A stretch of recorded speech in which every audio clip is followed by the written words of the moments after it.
Pushed to her death in a remote gorge, a blind little girl faces the impossible. As danger lurks in the darkness, a wild horse does the unthinkable, and nothing will ever be the same. The thick fog covered the Blue Ridge Mountains like a heavy blanket as Emily walked hesitantly along the rocky trail.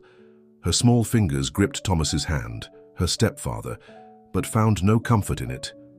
At 9 years old, even without being able to see, she had developed a keen sensitivity to perceive the intentions of those around her. "I'm going to show you a special place," said Thomas with his honeyed voice, the one Emily had learned to distrust in recent months. "It's a gift that will change your life forever." The icy wind cut across her face as they advanced along the trail. Emily could smell the damp earth, hear the rustling of leaves, and perceive through her other senses that they were moving further and further away from the main path. Her feet encountered loose stones and exposed roots, making each step a challenge. "Thomas," she called, her voice trembling slightly, "I think Mom will be worried if we take too long." "Don't worry," he replied, and Emily noticed something different in his tone, something that made her heart race. "Your mother knows we're taking a walk." The silence that followed was unlike anything Emily had ever experienced in the mountains. There was no birdsong, no buzzing of insects. It was as if nature itself had decided to take a pause, leaving only the sound of their footsteps and the distant howl of the wind. Emily realized that the trail was becoming steeper and narrower. The air was getting colder and damper, indicating they were approaching somewhere high and exposed.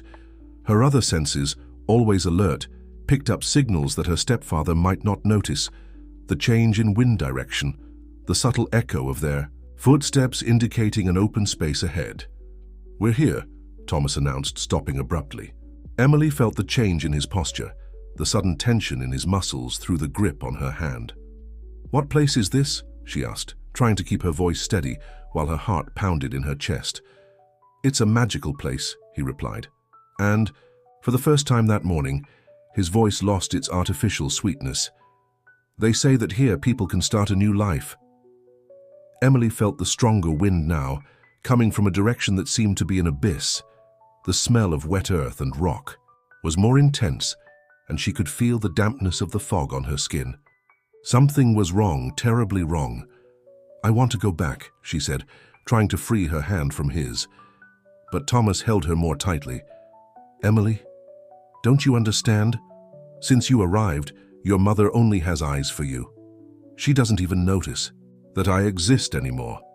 "You're hurting me," Emily protested, feeling his fingers squeeze her wrist with unnecessary force. "No, Emily. What hurts is seeing your mother devoting all her attention to you, forgetting she has a husband. What hurts is being ignored in my own home, being treated like a stranger because the little blind girl needs special care." Emily's heart was beating so hard it seemed to want to escape from her chest. She tried to break free again, but Thomas held her with both hands now. "Please," she begged, feeling hot tears run down her face. "Let's go back home. You don't understand, do you? Your mother needs to learn to value me, and sometimes to value something, you need to lose something else."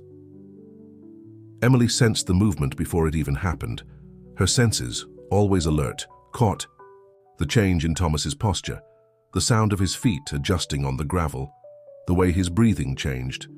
She tried to break free, but it was too late. The push was brutal and sudden. For a moment that seemed like an eternity, Emily felt her body float in the air. The wind whistled in her ears, and then came the impact. Her body hit the rocks on the slope, and a sharp pain exploded in her ribs. She continued falling, rolling over rocks and bushes until something happened.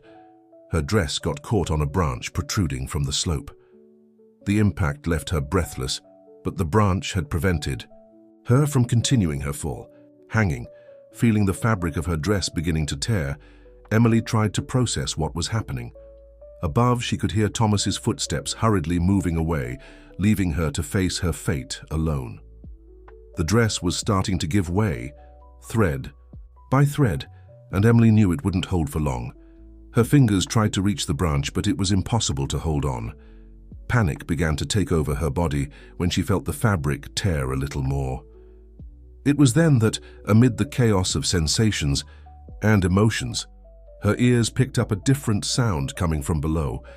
It was a rhythmic sound, like hooves beating against the rocks, and there was something else, strong breathing, a wild smell she had never sensed before. The dress gave way completely, and Emily felt her body fall again. But this time, the fall was shorter. She hit the rocky ground with a dull thud, and for a moment everything went silent. Pain spread through her body in waves, but she was conscious. She was alive. If this story interested you, don't forget to subscribe to our channel and give a like. Tell us which city you're watching us from. We continue. The silence that followed the fall was broken by the sound of hooves. Approaching slowly, Emily remained motionless, feeling every muscle in her body protest in pain. The wild smell intensified, and she could sense the imposing presence of the animal approaching. It was Thunderbolt, a wild horse that had been roaming alone through the Blue Ridge Mountains for years. His dark brown coat blended with the shadows of the vegetation, and his shaggy mane danced in the wind as if it had a life of its own. The animal approached cautiously, its hooves making noise against the loose stones on the ground. Emily couldn't see, but her other senses captured every detail of the moment, the heat emanating from the animal's body, its strong and rhythmic breathing, the smell of earth and freedom it brought with it. With effort, she extended her trembling hand forward. Her fingers found the horse's soft muzzle, and to her surprise, he didn't back away. On the contrary, Thunderbolt remained perfectly still, allowing her to touch him. It was as if the wild animal, known for never approaching humans, had decided to make an exception for this small injured girl. "Are you alone too?" whispered Emily, her fingers gently exploring the horse's features. Thunderbolt responded with a soft neigh, as if understanding her words. The cold wind continued to blow, and Emily knew she needed to find help. Her legs hurt terribly, and she doubted she could walk alone. It was then that an idea arose in her mind, an idea as improbable as the encounter with Thunderbolt itself. With slow and careful movements, supporting herself on the rocks around her, Emily began to stand up. Each movement was a battle against pain, but she persisted. Her hands found the horse's body, and to her surprise, he remained still, as if understanding her intentions. "Please," she murmured, "I need your help." Grabbing onto Thunderbolt's thick mane, Emily gathered all her strength to rise. The horse lowered his head slightly, facilitating her movement, and with an effort that seemed to drain her last energies, she managed to mount. The sensation was frightening and wonderful. At the same time, she had never ridden a horse before, and the height made her nervous, but there was something comforting about Thunderbolt's presence. It was as if the animal emanated an aura of protection. Meanwhile, in the village, Thomas was executing his plan with calculated precision. Fake tears ran down his face as he told Emily's mother how the girl had slipped on the trail. His performance was convincing. The choked voice, the trembling hands, the lost look of someone who had just witnessed a tragedy. "I tried to hold her," he repeated, as neighbors gathered around. "But it was so fast. She simply disappeared into the fog." The news spread quickly through the village, and soon a search party was being organized. But there was someone who observed the scene with more critical eyes. Old Joe, a farmer who knew the mountains like the back of his hand. While others rushed to start the search, Old Joe remained quiet, observing Thomas carefully. Something in the story didn't fit, and he could feel it. Years of life in the mountains had taught him to trust his instincts. Back on the slope, Emily clung to Thunderbolt's mane as the horse began to move. His steps were surprisingly gentle, as if he understood that his passenger was injured. The boar animal seemed to know the territory well, avoiding obstacles and choosing the safest paths. Suddenly, Thunderbolt stopped. His ears moved, alert, and Emily felt his muscles tense beneath her. Something had changed in the environment. The wind now brought a new smell, and the horse seemed restless. "What is it?" whispered Emily, feeling her heart race again. The answer came in the form of a distant sound, footsteps in the woods, branches breaking. Someone was approaching, and by the way Thunderbolt was reacting, it wasn't someone friendly. The horse began to move again, this time faster. Emily held on tight, feeling the wind against her face as Thunderbolt carried her away from danger. She didn't know where they were going, but she trusted the animal's instinct. The sounds of pursuit continued, now closer. Thunderbolt increased his pace even more, his hooves beating rhythmically against the rocky ground. Emily could feel the animal's heart beating strongly, synchronized with her own. They crossed streams, climbed slopes, descended valleys. Time seemed not to exist in that desperate escape. Emily could smell the forest changing, indicating they were entering a different region of the mountains. Somewhere behind them, a male voice shouted something unintelligible. The sound echoed off the rocky walls, making Emily cringe. It wasn't Thomas's voice, but it carried the same malice she had recognized in her stepfather's honeyed tones. Old Joe was not a man to be easily fooled. While the search party spread out through the mountains, shouting Emily's name, he followed his own intuition. With calculated steps, he retraced the path Thomas had described, his experienced eyes examining every detail of the terrain. The fog was beginning to dissipate when he reached the site of the alleged accident. He knelt down, studying the marks on the ground carefully. Years of living in the mountains had taught him to read stories written in the earth, and what he saw there didn't match the stepfather's account. "Footprints don't lie," he muttered. To himself, noticing the irregular pattern of the marks. There were clear signs of struggle, small depressions where Emily's feet had planted, trying to resist. And more revealing still, extra footprints made after the incident, descending the side of the cliff on a path that few knew. Old Joe took a piece of hard bread from his pocket that he always carried with him and chewed thoughtfully. His mind worked connecting the dots. He had known Thomas for only a few months since he had married Emily's mother, but something about that man had always bothered him. It was like a coral snake, beautiful on the outside but carrying danger in its nature. "Old Joe," a voice cut through his thoughts. It was Miss Sarah, the village teacher, approaching breathlessly. "Have you found anything?" "Nothing yet," he replied cautiously. "But sometimes what we don't find says more than what we do." Miss Sarah was one of the few people who truly knew Emily. As a teacher, she had developed special methods to teach the girl, adapting materials and creating unique ways to explain the world through touch and sounds. "Something's wrong with this whole story," Old Joe continued, getting up with a groan. His knees weren't the same after decades of climbing up and down the mountains. The girl knew this path like the back of her hand. Thomas says she slipped, but Emily would never make such a mistake. Miss Sarah nodded, her eyes shining with contained tears. "She has a sixth sense for danger. She always knew when something wasn't right." A distant shout caught the attention of both. It was one of the men from the search party, waving from across the valley. They had found something. Old Joe and Miss Sarah hurried in the direction of the call, avoiding loose rocks and thorny bushes. When they arrived, they found a small group gathered around a piece of fabric caught on a branch protruding from the slope.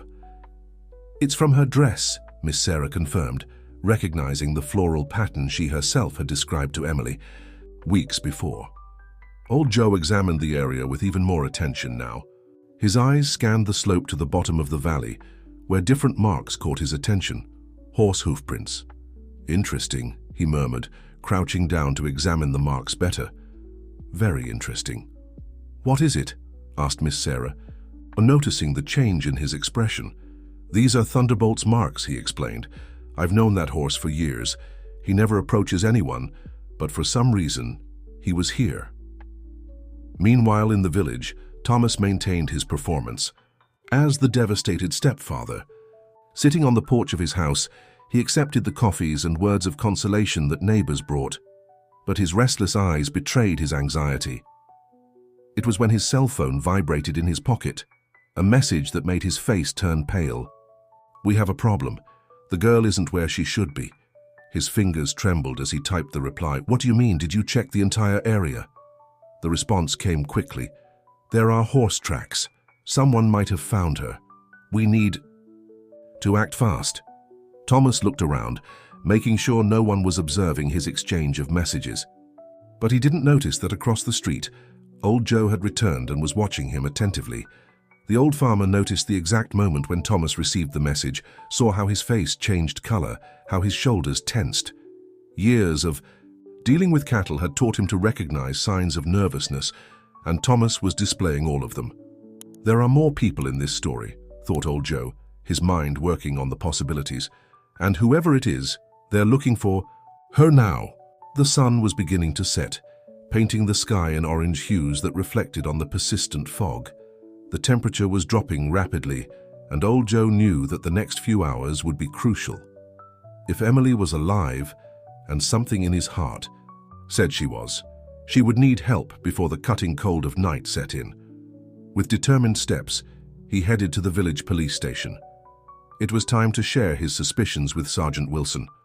But first, he would make a stop at his farm. There was an old friend there who could help in the search. A horse that knew the silent language of Thunderbolt, better than any human. Emily felt every muscle in her body protest as Thunderbolt carried them further and further from danger. The sound of the pursuers had diminished, but the horse maintained his firm and determined pace, as if he knew exactly where to go. The air was starting to get even colder, indicating that the sun was setting. Emily could feel the change in temperature, the way the humidity intensified around her. Her other senses, always alert, picked up on the subtle transformations of the environment, the different bird song, the stronger smell of vegetation, the distinct echo that Thunderbolt's hooves produced when touching the ground. "Where are you taking me?" she whispered, her hands buried in the horse's thick mane. In response, Thunderbolt neighed softly and adjusted his pace. Emily realized they were climbing a gentle slope, the terrain beneath them changing from rocky to something softer, covered with low vegetation. Suddenly the horse stopped. Emily felt his muscles tense again, but this time it was different. There was no fear in his posture, only caution. A familiar smell reached Emily's nostrils. Wood smoke, distant but unmistakable. "Is there someone nearby?" she asked, more to herself than to Thunderbolt. The horse responded by taking a few cautious steps forward. Emily could now hear, very far away, the sound of voices. Her heart raced. Were they friends or enemies? Meanwhile, in the village, Thomas was facing his own moment of tension. Hidden behind the tool shed, he spoke in a low voice on the phone. "You don't understand," he whispered, nervous. "If they find her alive, everything will fall apart. You promised you would take care of everything." The voice on the other end said something that made him turn even paler. Thomas wiped his sweaty forehead, his eyes constantly checking if anyone was approaching. "No, I can't go now," he continued. "Everyone is watching me. You need to solve this. Yes, by any means necessary." What Thomas didn't realize was that his conversation had a witness. Miss Sarah, who had gone to fetch more flashlights from the shed for the search party, was paralyzed on the other side of the wall, her heart beating fast as she heard those revealing words. With utmost care, she moved away silently. Her years of teaching children had given her the ability to move without making noise. She needed to find old Joe immediately. At the police station, Sergeant Wilson listened attentively to the old farmer's report. Old Joe explained about the footprints, the inconsistencies in Thomas's account, the suspicious messages on the cell phone. "And there's one more thing," added old Joe, lowering his voice. "That place where he says she fell, it's not a place someone would reach by chance. You need to know the mountains well to get there." Sergeant Wilson, a middle-aged man with perceptive eyes, made some notes in his pad. "Are you telling me it was premeditated?" "I'm saying that nothing in this story makes sense," replied old Joe. And now, with these mysterious messages he's been receiving, they were interrupted by Miss Sarah, who entered the police station hurriedly, her normally serene face marked with concern. "You need to hear this," she said, still breathless from running. And then she reported the conversation she had overheard behind the shed. Sergeant Wilson stood up immediately. "This changes everything. I'm going to need a bigger team, and old Joe, that horse of yours that you mentioned, he's already prepared," replied the farmer. "Storm knows the territory, as well as Thunderbolt. If there's anyone who can lead us to them, it's him. While the three discussed the next steps in the mountains, Emily and Thunderbolt had found temporary shelter, a small natural cave protected from the wind that was beginning to blow stronger. The horse had lain down, allowing Emily to rest leaning against his warm body. Exhaustion was starting to take over her, but her other senses remained alert. It was then that a different sound reached her ears, a distant whistle, almost musical. Thunderbolt raised his head, his ears moving in the direction of the sound. But instead of tension, Emily felt the horse relax. "Do you know that whistle?" she asked, feeling a strange hope grow in her chest. The sound repeated, closer now. And then Emily heard what seemed to be another horse approaching. Thunderbolt neighed softly, as if responding to an old friend. But before they could discover who was approaching, another sound cut through the air. Heavy footsteps coming from the opposite direction, accompanied by male voices that didn't sound friendly at all. Emily felt Thunderbolt slowly stand up, his muscles tense under the soft fur. The horse positioned himself between her and the cave entrance like a protective guardian. Footsteps were approaching from two different directions. The musical whistle from one side, the threatening voices from the other.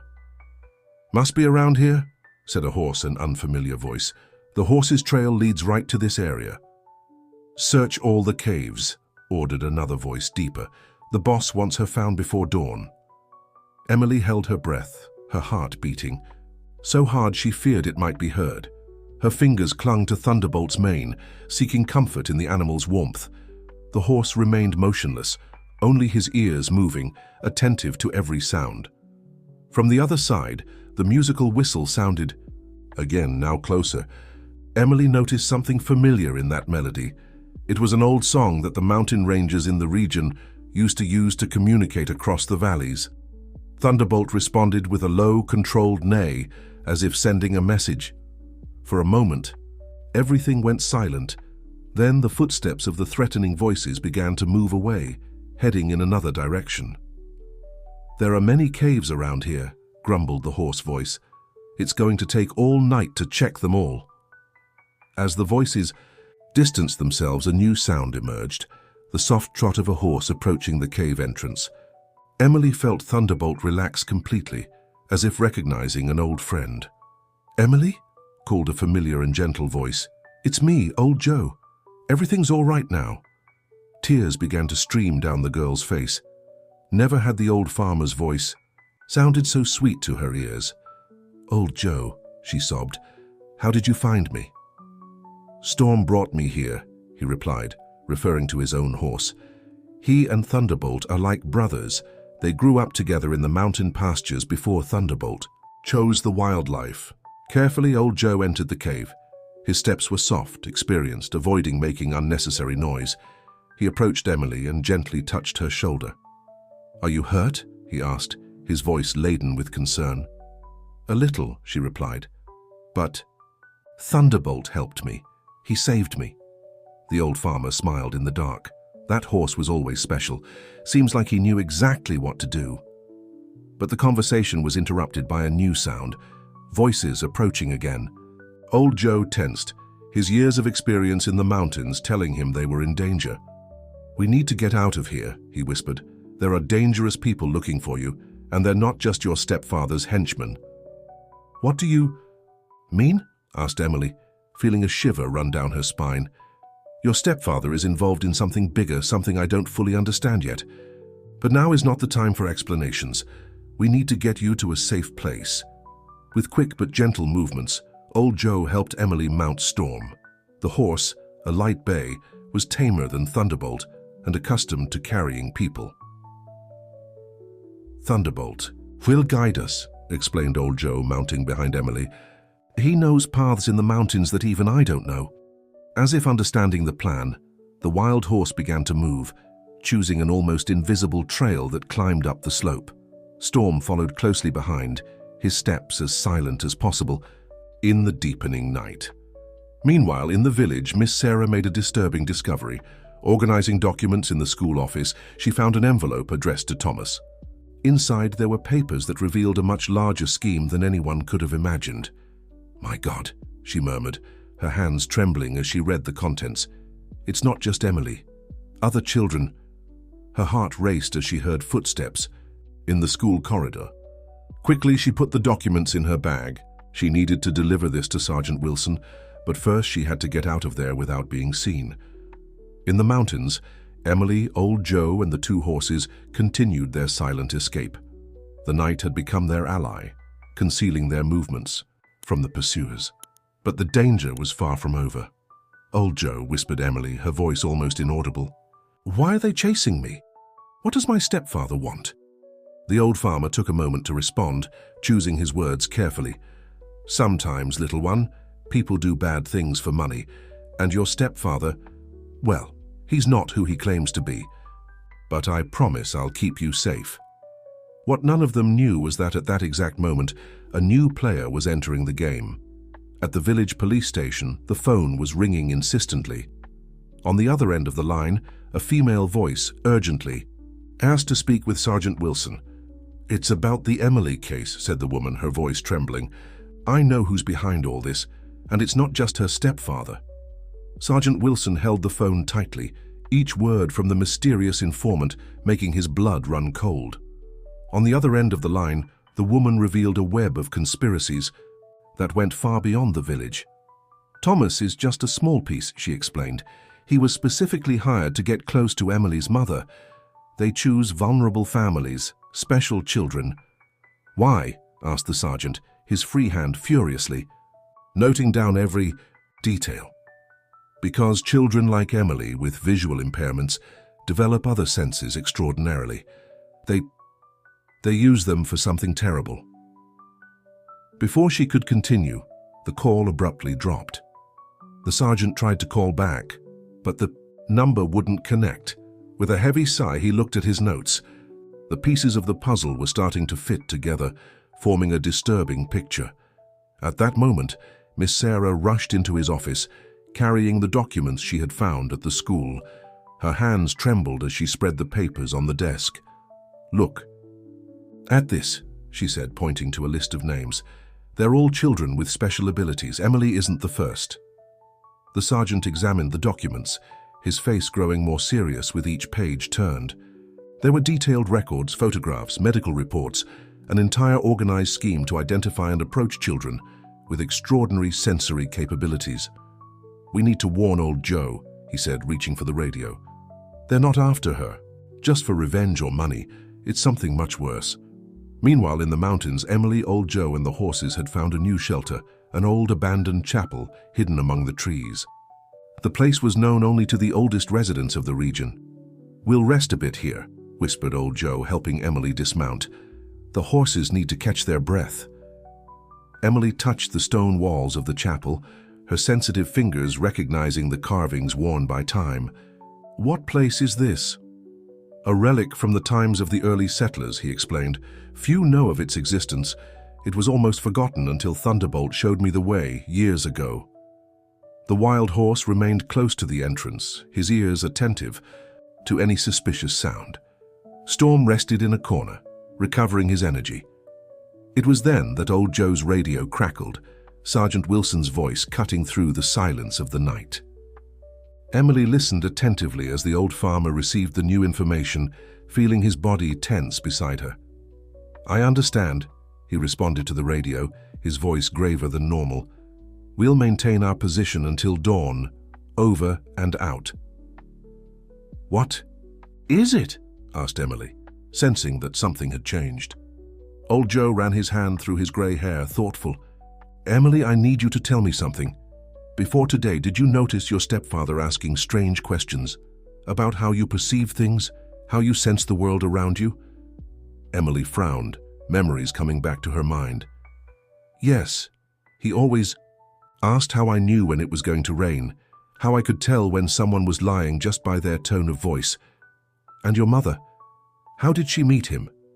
It was after she started working at the new job, at the research clinic. He showed up there one day saying he was a consultant. Old Joe exchanged a significant look with Thunderbolt, as if the horse could understand the gravity of the situation. The research clinic. Now it all makes sense. But before he could elaborate, Thunderbolt made a sound of alert. Footsteps were approaching the chapel. Many footsteps. "They found us," whispered old Joe, pulling Emily behind an old stone column. "How?"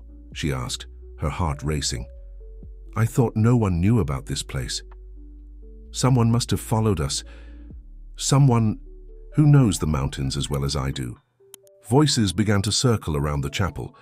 Emily could distinguish at least 5 different people, all moving with calculated purpose.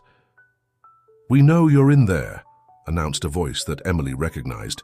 It was the same man who had spoken on the phone with Thomas. "We don't need to do this the hard way."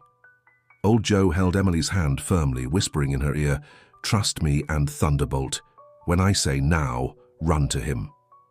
The wild horse remained motionless at the entrance, like a living statue. Storm positioned himself on the other side, creating a natural corridor between them. The shadows of the men were getting closer and closer to the entrance. Emily could smell the scent of sweat and leather, hear the metallic tinkling of equipment on their belts. "Last chance," warned the voice. "Hand over the girl and no one gets hurt." Old Joe squeezed Emily's hand lightly. She understood the signal. They were about to act. What none of the pursuers expected was that at that exact moment, several things would happen simultaneously. The sound of sirens began to echo through the valley, coming from various directions. In the sky, the noise of a helicopter cut through the night, and most importantly, a familiar whistle. The same one they had heard before sounded very close, followed by the neighing of several horses. Chaos broke out around the chapel in a matter of seconds.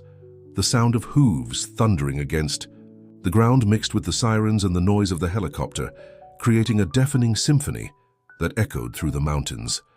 "Now!" shouted old Joe, and Emily felt herself being lifted and placed on Thunderbolt in a fluid movement. The wild horse shot out of the chapel like an arrow, closely followed by Storm. What the pursuers saw around them left them paralyzed. Dozens of wild horses emerged from the darkness, led by men and women that Emily recognized by their voices. They were the rangers of the region, people she had known since she was little. "The Rangers!" exclaimed one of Thomas's men, his voice betraying panic. "They know every inch of these mountains." Old Joe mounted Storm with the agility of someone who had spent a lifetime on horses. "Never underestimate the strength of a united community," he shouted, his voice carrying a mix of satisfaction and defiance. The police helicopter now hovered above them, its powerful spotlight illuminating the scene as if it were day. The sirens were getting closer, indicating that the patrol cars had found the alternative routes that old Joe had indicated. Emily, safe on Thunderbolt, felt every movement of the horse as if they were one being. Her other senses captured everything around her, the smell of damp earth being churned up by hooves, the sound of the rangers shouting orders, the cutting wind on her face. "Surround them!" shouted a voice that she recognized as Uncle Bill, the oldest of the rangers. "Don't let any of them escape!" Thomas's men, caught off guard by the coordinated arrival of the rangers and the police, began to retreat. But there was nowhere to run. Every escape route was blocked by riders who knew the mountains like the back of their hands. In the midst of the confusion, old Joe's radio crackled again. It was Sergeant Wilson. "Joe, we got Thomas. He was trying to flee with a suitcase full of documents. You won't believe what we found." "Keep everything safe," replied old Joe, his voice grave. "Every paper could be important to dismantle this organization." Emily, still mounted on Thunderbolt, felt the horse approach where old Joe was. "What's going to happen now?" she asked, her voice small amid the commotion.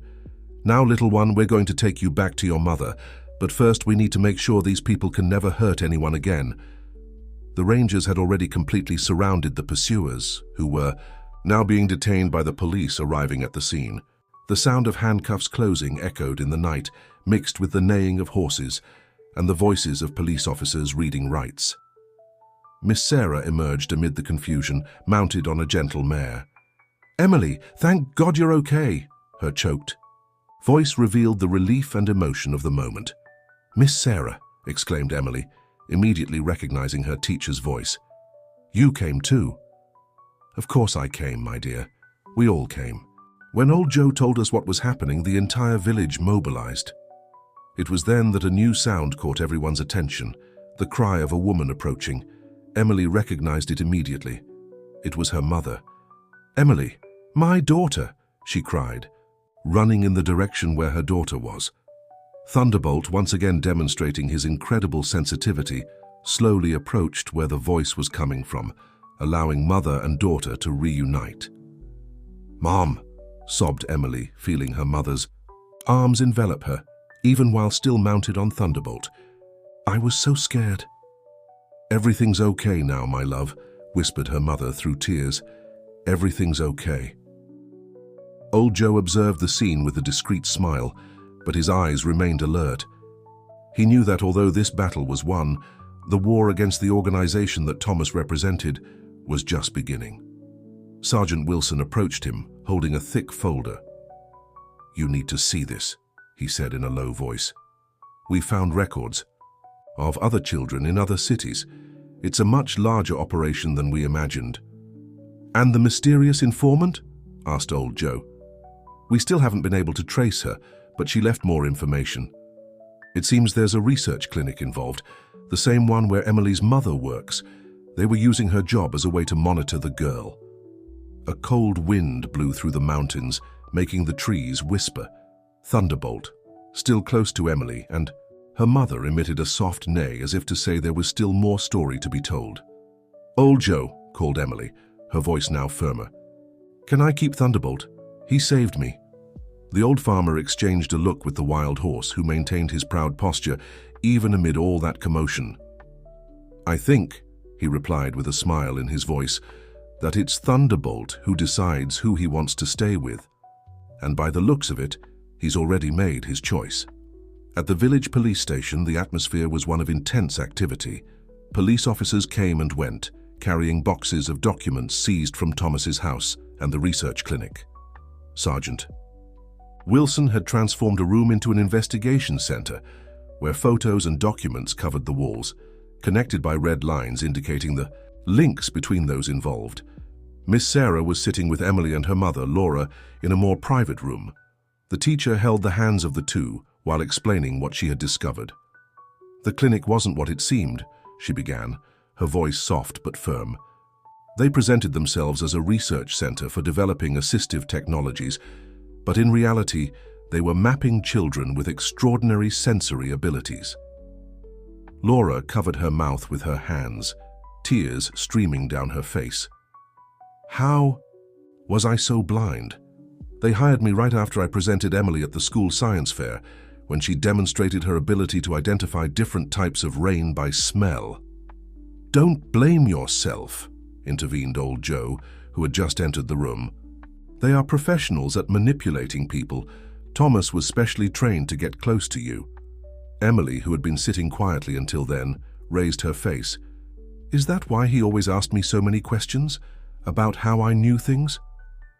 "Yes, dear," replied Miss Sarah. "He was collecting information for the organization. They believe that people like you, who have developed other Emily, who had been sitting quietly until then, raised her face. Is that why he always asked me so many questions about how I knew things?" "Yes, dear," replied Miss Sarah. "He was collecting information for the organization. They believe that people like you who have developed other senses extraordinarily can be useful for certain purposes." "What purposes?" asked Laura, her voice trembling. Sergeant Wilson entered the room at that moment, carrying a thick folder. "We just received more information from our mysterious informant," he said, sitting down with the group. "Apparently, the organization is developing a project called Sentinels. They look for children with unique sensory abilities to train them." "Train them for what?" questioned Old Joe, his voice laden with concern. "For various purposes," replied the sergeant, leafing through the documents. "Security, espionage, locating natural resources. They believe that people like Emily, who have developed extraordinary senses to compensate for lack of vision, can be transformed into valuable tools." Emily squeezed her mother's hand. "Is that why Thomas took me to the cliff? To force me to go with them?" "Not exactly," said the sergeant, his expression serious. "According to our informant, you had started to perceive his true intentions. Your keen senses were detecting his lies, and that scared him. He decided to get rid of the problem before you could expose him. Laura sobbed, hugging Emily tightly. Monster, how could he? What he didn't count on, continued old Joe with a small smile, was Thunderbolt's intervention. That horse was always special. It's as if he had a sixth sense for people in danger. Outside the police station, as if he had heard his name, Thunderbolt neighed. The horse had refused to leave the area, remaining close to the building like a silent guardian. And it wasn't just Thunderbolt, added Miss Sarah. The entire village united. The rangers, the police officers, even the other wild horses of the mountains. It's as if everyone knew we needed to protect Emily. Sergeant T. Wilson placed more documents on the table. The operation is much larger than we imagined. There are records of other children in different parts of the country. But now that we've discovered the existence of this organization, we can start to dismantle it. And our informant? Asked old Joe. Who is she? We still don't know for sure, replied the sergeant. But from the details she knows, it must be someone from inside the organization. Someone who finally decided to do the right thing. Emily, who had been quiet for some time, suddenly straightened in her chair. Someone's coming, she said, her head slightly tilted towards the door. Light footsteps, smell of orange blossoms. Everyone turned to the entrance as a woman appeared. It was Mrs. Clara, the secretary of the research clinic. It's me, she said, her voice trembling slightly. I'm the informant. If this story interested you, don't forget to subscribe to our channel and give a like. Tell us which city you're watching us from. We continue. The silence that followed Mrs. Clara's revelation was broken only by Thunderbolt's distant neigh. The clinic secretary entered the room with hesitant steps, her hands nervously clutching the strap of her bag. Please, everyone sit down, requested Sergeant Wilson, pulling up an extra chair for Mrs. Clara. I think we have a lot to discuss. Emily, who remained by her mother's side, tilted her head slightly. Her keen senses captured every nuance of Mrs. Clara's presence, the tremor in her breathing, the soft perfume of orange blossoms, the nervous rubbing of her nails against the fabric of her bag. I started working at the clinic 5 years ago, began Mrs. Clara, her voice gaining firmness. Gradually. At first, I really believed we were helping people, developing technologies to improve the lives of special children. When did you realize something was wrong? Asked old Joe, his voice gentle but firm. It was gradual, she replied, running her hand through her graying hair. Small things at first, strange documents, whispered conversations, children who appeared and disappeared from the records without explanation. Laura squeezed Emily's hand as if wanting to protect her with just that gesture. Why didn't you report it earlier? Mrs. Clara lowered her eyes, the guilt evident in her expression. I was afraid. They are powerful. They have connections everywhere. But when I saw what they were planning to do with Emily, her voice faltered for a moment. I couldn't let it happen again. Again? Questioned Sergeant Wilson, leaning forward. There was another girl 2 years ago, revealed Mrs. Clara, her voice almost a whisper. Alice. She had a special gift with sounds, could identify patterns that no one else perceived. They took her for a special development program. I never heard from her again. Emily felt a shiver run down her spine. What do they do with the children they take? Intensive training, replied Mrs. Clara. They transform natural gifts into usable skills. Some go to private security companies, others to secret government projects. It's as if... She hesitated, searching for the right words. As if they turned gifts into weapons. Outside the police station, Thunderbolt neighed again, louder this time. Emily smiled slightly. It was as if the horse was protesting against the idea of turning special gifts into something negative. I have all the records here, continued Mrs. Clara, opening her bag and taking out a flash drive. Names, dates, locations, the entire structure of the organization, including Thomas's participation and how he was trained to get close to you. Sergeant Wilson took the device carefully. This will be fundamental for our investigation, but you know you're putting yourself at risk by doing this, don't you? Mrs. Clara nodded. I've lived too long in fear. Now I want to live with a clear Conscience. We're going to need protection for her, said Old Joe. The organization won't like it at all when they find out she collaborated with the police. I've already arranged it, replied the sergeant. We have a special team on the way to take her to a secure location. Emily moved in her chair, her expression thoughtful. Mrs. Clara, she called, her voice soft. You're trembling less now. Your heart is calmer too. You're relieved to have told the truth, aren't you? The secretary looked at the girl in surprise, then smiled through the tears that were beginning to form. Yes, dear, you can't imagine how much. That's exactly the kind of perception they wanted to use, commented Miss Sarah, shaking her head. Emily's ability to perceive people beyond appearances. But they never understood one thing, said Old Joe, his voice laden with wisdom. Gifts like Emily's aren't tools to be used. They're presents to be shared to help and understand others. At that moment, one of the police officers hurriedly entered the room. Sergeant, we just received information. Thomas is asking to speak. Says he has something important to reveal. Sergeant Wilson stood up. Let's hear what he has to say. Mrs. Clara, your courage opened the first crack in this organization. Now it seems the walls are starting to crumble. Emily extended her hand, gently touching Mrs. Clara's arm. Thank you for being brave, she said, smiling. Now other special children will be safe. Outside, the sun was beginning to rise, painting the sky in shades of pink. Thunderbolt, still standing guard near the police station, raised his head towards the new day, as if knowing that a new phase was beginning. A phase where special gifts would be protected, not exploited, and where the courage to do the right thing could still change the fate of many lives. In the interrogation room, Thomas sat with slumped shoulders, all his previous arrogant posture completely gone. Sergeant Wilson and Old Joe observed him from across the table, while a recorder registered every word. I should never have accepted this job, Thomas began, his voice hoarse. They promised me money, lots of money. They said it was a special project, that we were helping to develop unique talents. When did you realize it wasn't quite like that? Asked the sergeant, keeping his voice neutral. After I met Emily, he replied, running his hands over his tired face. She was different from all the other children they had sent me to observe. It wasn't just her keen senses. It was her purity, her way of seeing the world. Old Joe leaned forward.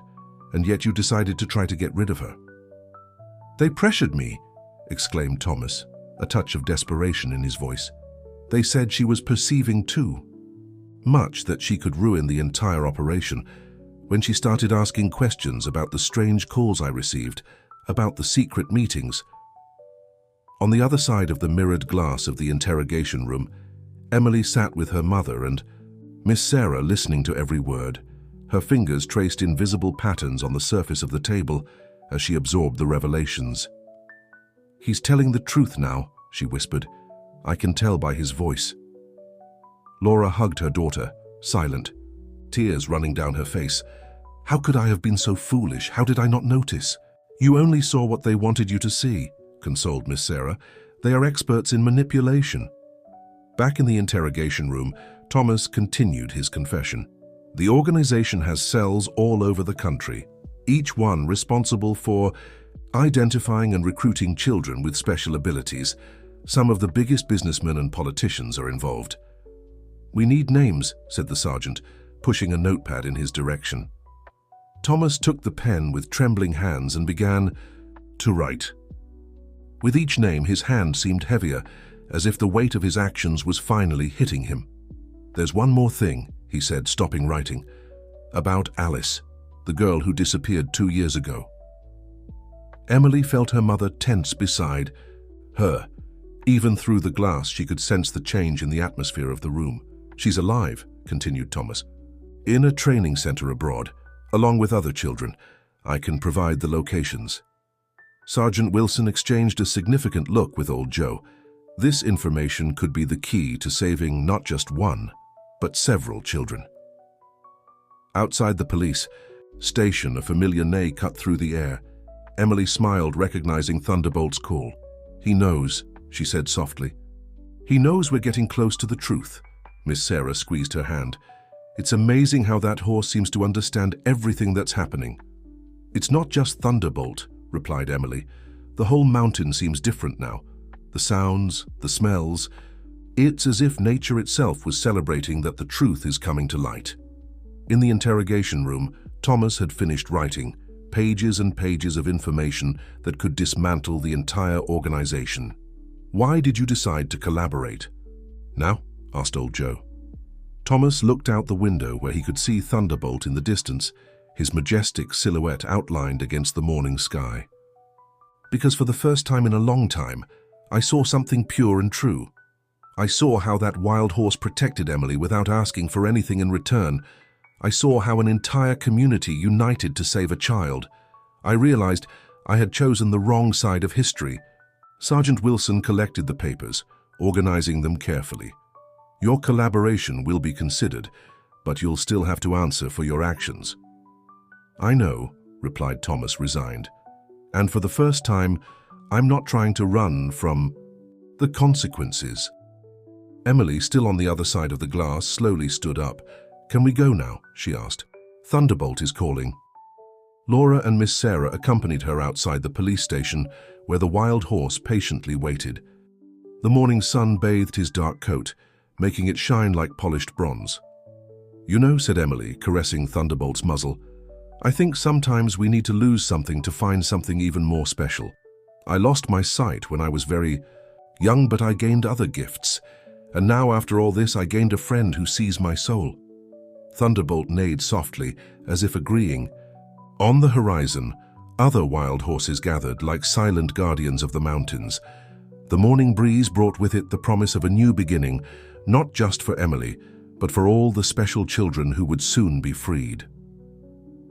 3 weeks had passed since the confessions at the police station. The Blue Ridge Mountains awakened to another day, the morning dew still fresh on the vegetation. Emily was sitting on the porch of her house, her fingers running gently over a braille page, a letter that had just arrived.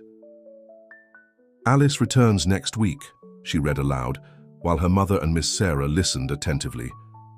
She and 5 other children were rescued from the training center, thanks to Thomas's information. Laura wiped a discreet tear. It's still hard to believe everything that happened. "Things are different now," said Miss Sarah, serving tea for the 3. "The clinic has been transformed into a real support center for children with special abilities. No hidden agendas, no dark secrets." Emily raised her face upon hearing a familiar neigh. Thunderbolt was approaching along the path that led to the house, his hooves making a rhythmic sound against the packed earth. The horse had decided to stay, alternating his days between the freedom of the mountains and visits to Emily. "He's coming to get me for our morning ride," smiled Emily, standing up. "It still impresses me how he seems to know exactly when you're waiting for him," commented Laura, watching her daughter walk confidently towards the horse. Old Joe appeared mounted on Storm, bringing news from town. "Sergeant Wilson called," he announced, dismounting. "The national operation was a success. 3 more training centers were closed this morning." "And the children?" asked Miss Sarah, concerned. "They're all being reunited with their families," he replied, accepting the cup of tea offered to him. "And most importantly, they're receiving the necessary support to deal with the trauma of what they went through." Emily, who had already mounted Thunderbolt with the ease of someone who had been doing it for years, turned in the direction of the old farmer's voice. "And the special school you mentioned?" Old Joe opened a smile that could be heard in his voice. "Construction starts next month. It will be a place where children like you and Alice can develop their gifts naturally, without pressure or manipulation. And I'll be teaching there," added Miss Sarah, her voice overflowing with enthusiasm, "along with other teachers specialized in different sensory areas." The sun rose on the horizon, painting the sky with golden hues. Emily could feel the warmth on her face, just as she perceived the subtle changes in the morning air. Thunderbolt moved restlessly beneath her, eager to start their ride. "You know," said Emily, her hands caressing the horse's mane, "the other day I heard someone say that everything that happened was very sad, but I don't agree. Sure, there were scary moments, but look at how much good came out of it all." Laura approached her daughter, gently touching her leg. "What do you mean, sweetie?" "Well, now other special children are safe. We have a new school coming, where we can be who we are without fear. The clinic is helping people for real, and she smiled, leaning down to hug Thunderbolt's neck, gained a friend who sees with his heart, just like I do. Old Joe nodded, though Emily couldn't see. You're right, little one. Sometimes the greatest blessings come disguised as challenges. And there's one more thing, added Emily, straightening up on Thunderbolt. I realized that being different isn't a weakness. Our gifts, whatever they may be, are special precisely because they're ours. The mistake isn't in being different, but in trying to use those differences to hurt or control. Thunderbolt neighed softly, as if agreeing with the words of his young rider. The horse began to move, first at a gentle walk, then at a gentle trot. I'm taking Emily for our ride, she announced, laughing. Thunderbolt is telling me he has something new to show me in the mountains today. How do you know? Asked her mother, curious. By the way he's moving, by the rhythm of his breathing, by the direction he chose. I can't explain exactly, but we understand each other. Old Joe mounted Storm again. I'll accompany you at a distance just to make sure. You don't need to worry, replied Emily, already moving away with Thunderbolt. The entire mountain protects us now. It's as if every stone, every tree, every breeze were a guardian. As Emily and Thunderbolt moved away, followed by Old Joe, on Storm, Laura and Miss Sarah watched them from the porch. The morning sun transformed the scene into a living painting of colors and movements. You know, said Miss Sarah thoughtfully, I think Emily taught us something very important in the midst of all this. What? Asked Laura. That sometimes we need to lose common sight to see what really matters. The day of the new school's inauguration arrived with a clear and promising morning. The old clinic building had been completely transformed. Where once there were cold and impersonal rooms, now there were welcoming spaces, specially designed to stimulate all senses. Emily was in the center of the courtyard, surrounded by other children who, like her, possessed special gifts. Alice, recently returned from abroad, was by her side, their hands intertwined in a gesture of friendship and mutual understanding. It's so different here now, commented Alice, her soft voice still carrying traces of the accent acquired during her time away. I can hear sounds of joy in every corner. And I can smell the scent of new beginnings, replied Emily, smiling. It's like wet earth after rain, you know, fresh and full of possibilities. Outside the school walls, Thunderbolt and other wild horses grazed peacefully. It was as if they had decided to be permanent guardians of this new sanctuary of learning and development. Old Joe, now director of the school's advisory board, observed the scene with satisfaction. Beside him, Miss Sarah organized the last details for the inauguration ceremony. Who would have thought, she commented, adjusting her glasses, that from such a frightening story something so beautiful would be born? Life has these surprises, replied the old farmer. Sometimes you need to go through darkness to find the brightest light. Laura approached the group, carrying a box with sensory materials that would be used in classes. She had become one of the project coordinators, transforming her painful experience into strength to help other families. Emily, she called, do you want to try the new sensory room before the others? The girl nodded enthusiastically, pulling Alice along.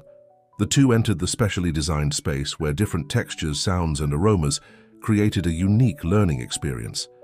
It's amazing, exclaimed Alice, her eyes shining with excitement. I can hear the story of each object through its vibrations. And I can feel the different temperatures, the textures, added Emily, her fingers dancing over the varied surfaces. It's as if each thing had its own voice. Outside, more families began to arrive for the inauguration. Parents and children, each with their unique story of overcoming, gathered in the courtyard. Sergeant Wilson was also present, representing official support for the new institution. The last ones involved in the organization were arrested this week, he informed Old Joe. Thanks to the information we gathered, we managed to dismantle the entire network. And Thomas? Asked the farmer. He's serving his sentence, but his collaboration helped save many children. He seems genuinely remorseful. A strong neigh from Thunderbolt caught everyone's attention. The horse had approached one of the windows of the sensory room where Emily and Alice were still exploring the environment. "He always knows where she is," commented Miss Sarah, smiling. "It's not just that," replied Old Joe. "He knows when she's happy. It's as if they shared a connection that goes beyond common senses." Emily appeared at the window, her fingers automatically finding Thunderbolt's muzzle. "You want to participate in the inauguration too, don't you?" she asked, laughing. The horse responded with another soft neigh, making all the nearby children laugh. It was as if he perfectly understood the special moment they were experiencing. "You know," said Emily, turning to the group forming around. "I learned something important throughout this journey. It's not about having or not having vision. It's not about having special gifts or not. It's about how we choose to use what we have." Alice squeezed her hand in agreement. "It's about transforming differences into possibilities." "Exactly," continued Emily, her face illuminated by enthusiasm. "Each of us has a unique way of perceiving the world. And when we share these perceptions, when we unite instead of dividing, the world becomes richer," completed Old Joe. Laura watched her daughter with pride and emotion. Emily had grown so much in such a short time, not just in maturity, but in wisdom. The school bell rang for the first time, its crystalline sound echoing through the mountains. It was the signal for the start of the inauguration ceremony. Thunderbolt raised his head, his majestic posture reflecting the importance of the moment. "It's time," announced Miss Sarah, her voice choked with emotion. Emily smiled, feeling the sun on her face, the gentle wind in her hair, the smell of wildflowers that Old Joe had scattered around the courtyard. Each sensation was a gift, a unique way of experiencing the beauty of that moment. "You know what's most special," she said, as they walked to the center of the courtyard, "that now other children will learn to see with their hearts, just as I learned. And when you see with your heart—" "What?" asked Alice, curious. "You're never really in darkness," completed Emily, her smile illuminating the entire environment. A year had passed since the school's inauguration. The Blue Ridge Mountains were covered by a thin layer of mist on that special morning, as Emily and Thunderbolt traveled the same trail where everything had begun. But this time, there was no fear, only peace and purpose. It was here, wasn't it? Asked Alice, who accompanied her friend mounted on Storm, with Old Joe walking beside them, where everything happened. Emily took a deep breath, her senses capturing every detail of the environment. "Yes, the smell of the earth is the same, and the wind, it tells the same story." Old Joe observed the two girls with a mixture of pride and admiration. In the past year, they had become inseparable, using their special gifts to help other children discover and accept their own unique abilities. "You know what's most incredible?" commented Emily, her hands caressing Thunderbolt's mane. "This place that should bring me bad memories is now a symbol of transformation." Alice nodded, her fingers gently drumming on Storm's neck, creating a melody that only she could fully understand. "It's like that song I composed for today's presentation. It starts with low, tense notes but evolves into something luminous." The event they mentioned was the first graduation of the new school. A year of intense work had transformed lives, and now it was time to celebrate.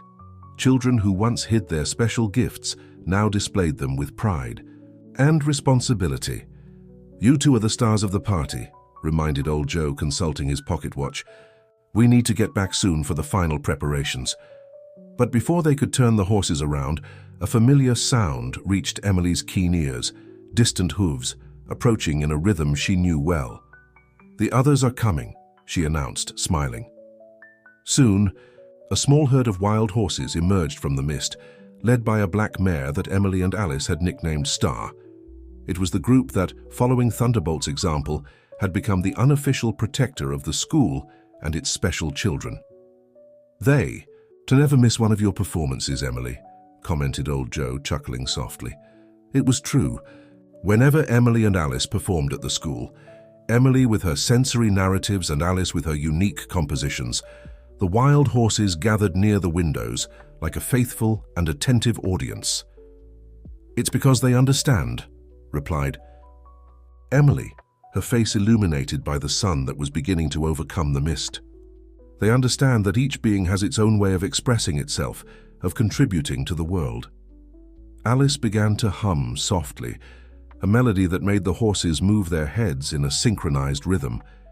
It was one of her gifts, the ability to create music that connected beings of different natures. "I remember the day you arrived at the school," said Emily, turning towards her friend. "You were so scared, so distrustful." "How could I not be?" replied Alice, her voice soft. "After everything I went through at the training center, but you and Thunderbolt showed me that it was possible to trust again." Old Joe watched the girls' interaction with the horses, recalling how that year had transformed not just the children, but the entire community. The mountains, which had always been a special place, were now recognized as a sanctuary of healing and learning. "Downsea. We really have to go?" asked Emily, feeling the breeze change direction. "The wind is so perfect here." "Miss Sarah will be furious if we're late," reminded Old Joe, though his tone was amused. "She has everything timed for the graduation." The girls laughed, knowing, well, their teacher's affectionate perfectionism. In the past year, Miss Sarah had become more than an educator. She was a second mother to all the special children who found refuge in the school. "Besides," added Alice, "I promised your mother you wouldn't be late.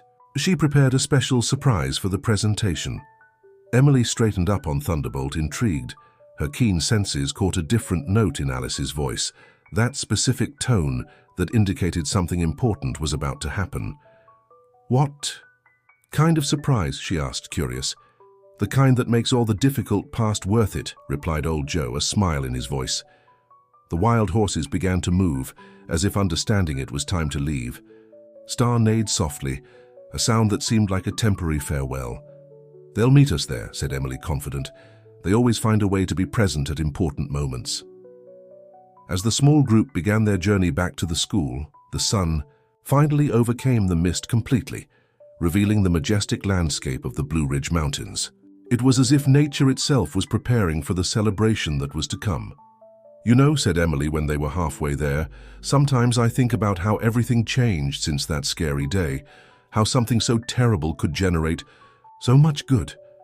"It's because you chose to transform fear into courage," replied Old Joe, "and your courage inspired others to do the same." Thunderbolt neighed in agreement, his steps firm and sure, leading them back to the place that had become a beacon of hope for so many special children. The place where gifts were no longer seen as tools, but as presents to be celebrated and shared.